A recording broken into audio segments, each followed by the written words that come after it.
Two. Hello, guys. Welcome back for another episode of the Red Line Podcast. And today we have our first female guest and somebody that I really respect. We have Nadja, and she was a big shot at Lemlist, and now she's moved on and doing some great things, more like a humanitarian, I feel like. But I'll let you do the introduction yourself. So, look, thank you for joining the show again. Like, subscribe, and share it if you like to find the content good. But Nadja, tell everybody, who are you, what are you about, and why do you do what you do? Oh, the question itself is so hard to answer. I always find it the most difficult question of a lifetime, to be honest. So have been in sales for the last 6 years.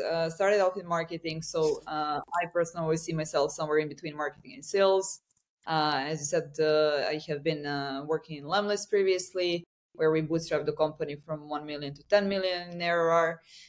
Leading a sales team there, then transitioned right now into Lokalise. This is where I'm right now leading our outbound sales team. And as of yesterday, officially found a new role within Lokalise, which is somewhere in between marketing and sales. So congratulations. Thank you very much. And what does it involve? Go ahead, sorry. What does it involve, the new role, but that's in between sales and marketing? We decided to come up with a completely new role. The tech scene is changing with AI. I feel like everybody's the only difference that companies are making is they're trying to bring in AI as tools, but no, really, like if you go into company job ads, into open roles, the same job still exists. So like you still have companies hiring for SDR, customer support agent, marketing people. So even though like the tech scene has been changing a lot, I don't really feel like the workforce has been changing and the job description itself of the roles have been changing enough. So what I was kind of realizing at Lokalise this year is that we kind of need to be a bit more innovative to adjust to the situations we're currently in as a company in this market. And that there is this opportunity right now out there where we can do something different. And if you remember my motto, Lemlist, always do things differently. So we kind of came up with a new role, which is still to be defined in terms of exactly the name of this role, but it's going to be basically a bridge between marketing and sales for the entire go-to-market team to bring innovation, enablement, and come up with unique growth strategies that we haven't been leveraging in the past, that are right now appearing on the market, that nobody's leveraging yet because they're just appearing with the AI. But kind of having one person in this role that is going to be able to kind of catch all of these opportunities that are being presented to us and actually be able to implement them. And me being in marketing and sales my entire life, I feel like I can actually do kind of both and finally find a way to bridge this gap that's been existing in like all of the companies that I've been working for in Lokalise as well, in Lemlist as well, and kind of come up with a new role. So let's see how that's going to evolve. It's a role as of yesterday. We're trying to figure it out. That is amazing. Look, that's amazing. Give me 1 second. Just getting my water because I'm thirsty.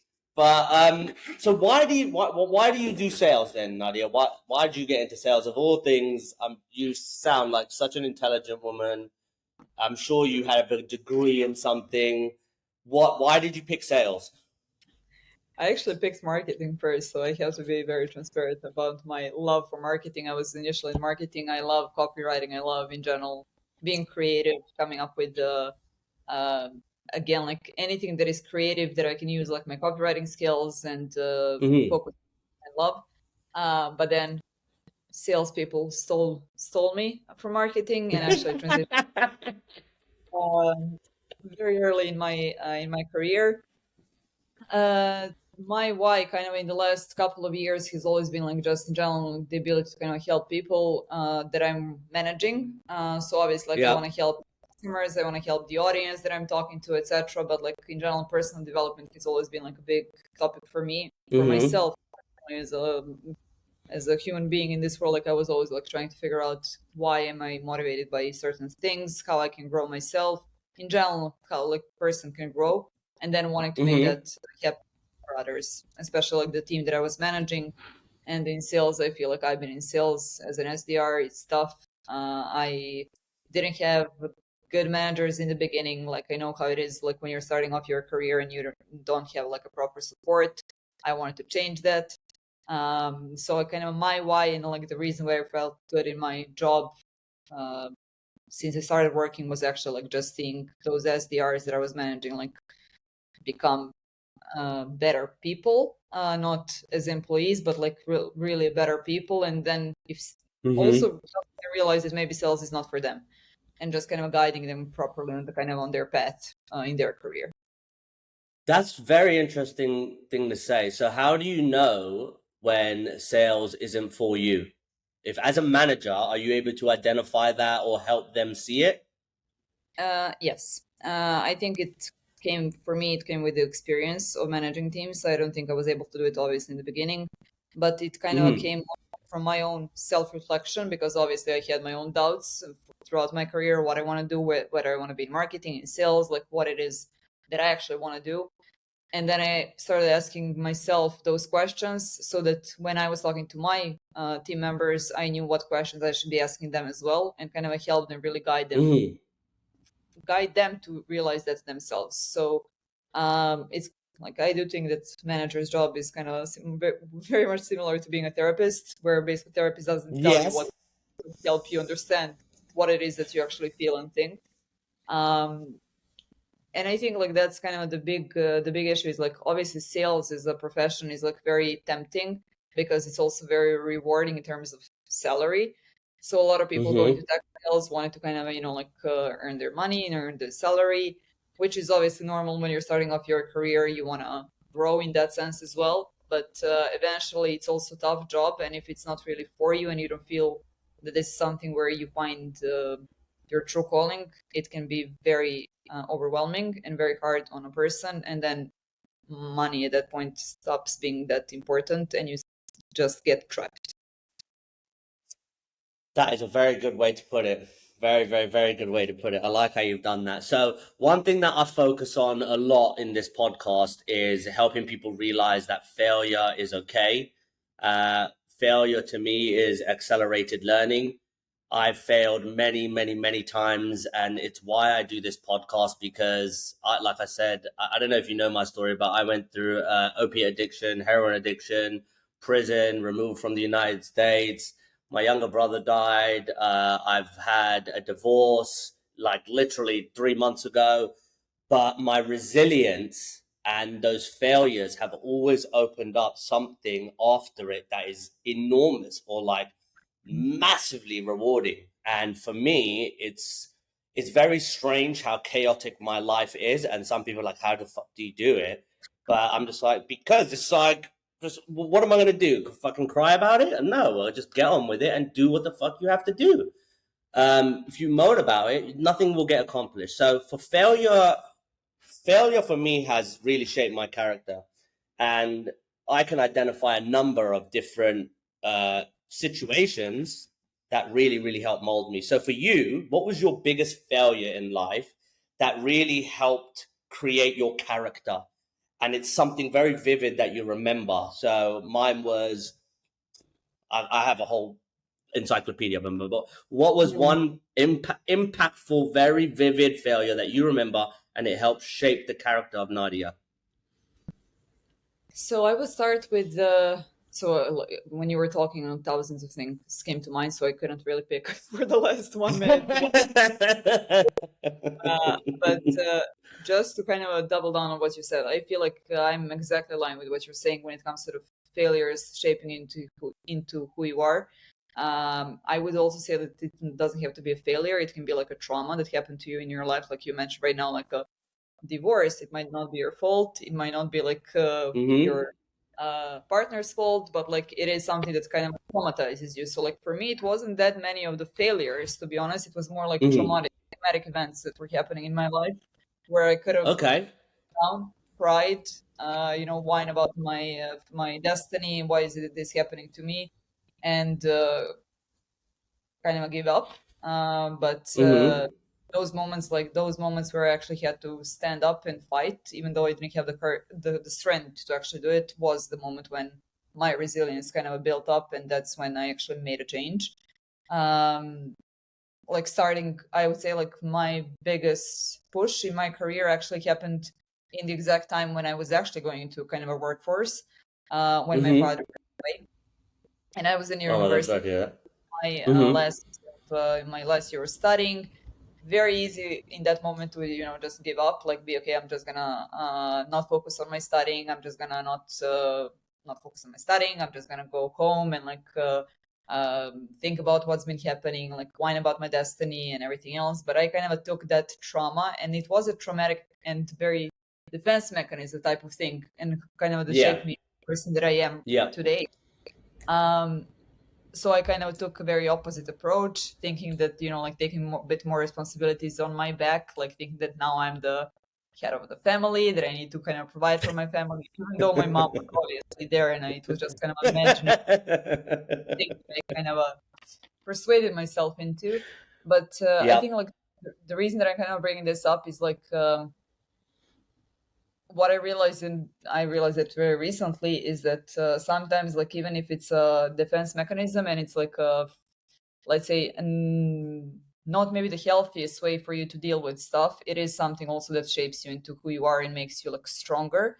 So Yep. whatever that you're kind of going through, I do think that people who are the strongest and the ones that are able to provide a lot are actually the people who went through shit and were able to actually deal with it. So not like give up, and also like do it, Mm-hmm. try to do it in a healthy way. And even if you didn't do it for a while in a healthy way, but then being self-aware and working on like trying to kind of heal the traumas eventually is very important, obviously.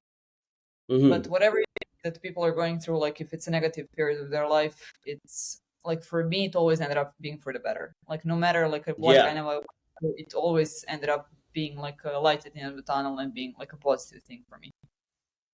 That's well, I think I deal with it in a very similar way. So the way I look at it is, if I'm a big believer, I only started to believe in God when I went to prison, and it was because that was if you went to church in prison, they'd give you the little red wine shots.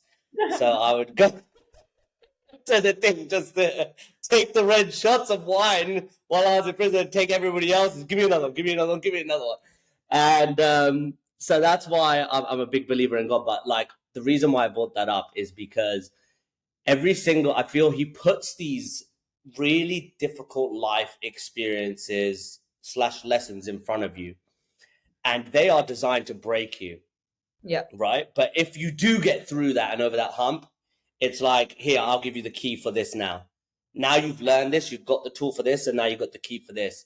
And that, when I learned that tough times do build my character, they don't kill me. And I genuinely believe, some people I think I'm mad for saying this, but I genuinely believe I understand how the world connects and how everything moves in terms of my life. And it just my control in life. That was my biggest learning, how things connect and how things move. And really just look, my belief in myself and God that things will turn out just the way they're supposed to, no matter how bad it is. For you, what do you think it was in your life that you learned that was, it made a huge impact in how you became successful? What would you say that learning was? So I think the biggest part was, so I had a huge imposter syndrome when I was younger. Like I always thought like people are, Okay. I'm like that I'm pretending that I can. I Mm-hmm. have a call coming up. Give Give me a me give second. me 1 second. Give me 1 second. Let me just I've just got my wife at the door. Give me 1 second, all right? Sorry, give me a second. I'm gonna go. So all right, yeah. So let me just text her very quickly because she might not know that I'm. Oh, and let me unlock the door. Sorry. No, it's right. Sometimes it's very difficult. Okay, so carry on. So your biggest learning experience. How would you define that learning experience? For me, I feel like in general, like the biggest learning experience was just as I had like a huge imposter syndrome, and I kind of had to. I felt like I was constantly pretending that like I can do something that I wasn't actually able to do. That people think that I can do some stuff without me really Mm-hmm. believing in myself. I believe. And then what I've actually done in those moments, I could have easily, just not accepted the role, not went into that position, said that I can't do it, be afraid at the end of the day. But like I always kind of took on the challenge, and kind of was brave enough to kind of just figure it out. So for me, like the biggest learning was, pushing myself really, really, really, really out of the comfort zone, to actually make it happen. So like getting out of the comfort zone for me was kind of the key moment of how I think why my career progressed as it is. And then just being flexible. I used to be, I wanted to say now I am, but I used to be a huge control freak. And I was trying really to kind of figure out my life from the beginning until the end, to predict what's going to happen, to always be in control, to figure out what I need to do, how I'm going to do it, what job I need to take. But at the end of the day, like as you said, like I feel everything happens for a reason, really, and like whatever is Yep. meant for you is going to come to you, no matter if you Mm-hmm. plan it or not. And the only thing that you cause is stress, and also like Yep. sometimes you cause the actual negative things to happen with trying to control stuff. So like the Exactly. more I was actually letting go of the control, things would come into my life that was actually better for me, and the things would kind of also clean up, and I would be able to actually do things that I was meant to do. So I think in general, just being okay with being uncomfortable, being in no control in some scenarios as well, and believing that it's gonna work out and that you're gonna figure it out. Like just believing in your kind of skills and your intelligence, that you're gonna be able to kind of figure things out in life as it goes and as it comes. I think was the thing that could also help me, like mental health wise, to kind of deal with everything that was coming in my life. I would agree. What age would you say that happened? I think when I was 26, 27, 27. But it's still happening. I'm still working on it. It's not like I'm fully fully able to Fully developed. well, I I think know so. what you mean. Yeah. I know exactly what you mean. I've been through it myself, and but look, all of these things I feel people do need to know because a lot of people do deal with imposter syndrome. I'll give you an example. My business partner, he dealt with imposter syndrome from the very beginning. And one of the things that we were to address in the business coaching that we went through was that imposter syndrome. Why does it happen? Why do you go through it? And I don't know if he ever has got over it, but for me, I was always okay with fake it till you make it. Yeah. Like some people say, don't ever say that that's the worst thing you could do. Why would you fake it till you make it? Well, mate, I faked it till I made it, and I made £1 million in 3 years. And I'm a Jet X this. Do you know what I mean? And that gives me a certain level of confidence through failures, through learnings that, again, I can be anything I want to be, no matter Yeah. what's in my way.